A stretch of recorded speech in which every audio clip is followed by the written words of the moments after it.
Construction is a dynamic and complex industry by definition. Furthermore, the market is fragmented, which means that to achieve a common goal, several experts and professionals must work together.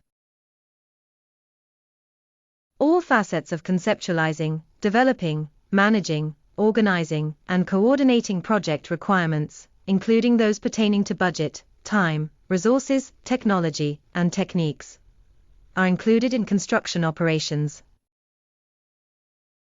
For construction projects to be finished on time, within budget, and in compliance with the client's specified requirements for quality and performance, all of these must be successfully integrated.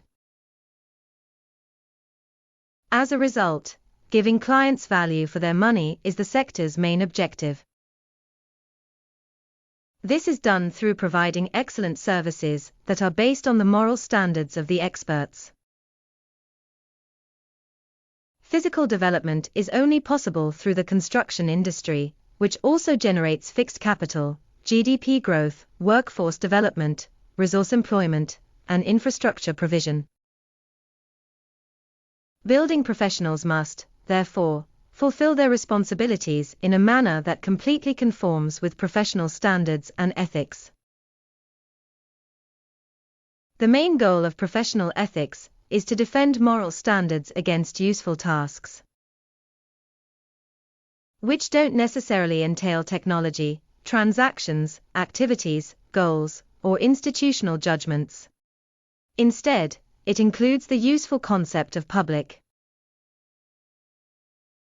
In order to support society in its fight against the pervasive and unconquerable beast of corruption, the film evaluated the degree to which professionals in the construction industry adhere to moral standards,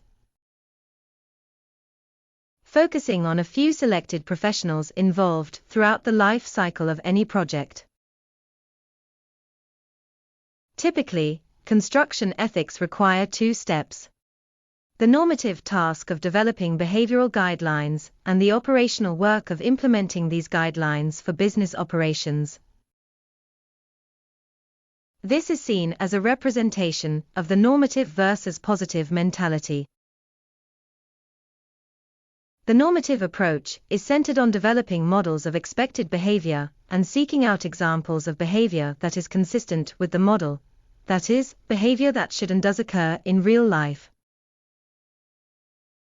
Idealistic guidelines are postponed until the positive approach, which explains real-world experience, finally grasps the characteristics of real-world behavior. Normative and positive ethics can be conceptualized in terms of ethical theory, ethical behaviors, and ethical combinations.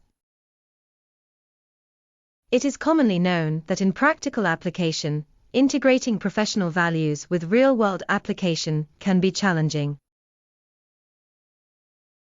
Therefore, to assess if a decision made by a business consultant is motivated by their beliefs and ideals, it is critical that consultants have a thorough understanding of the industry in which they work.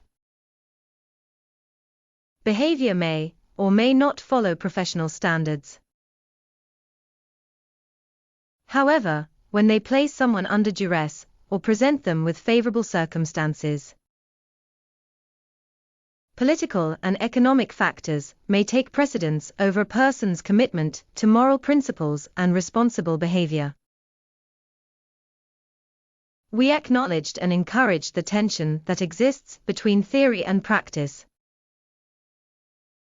explaining that in real ethical situations, consultants who uphold strong personal and professional ideals in theory become compromised in practice.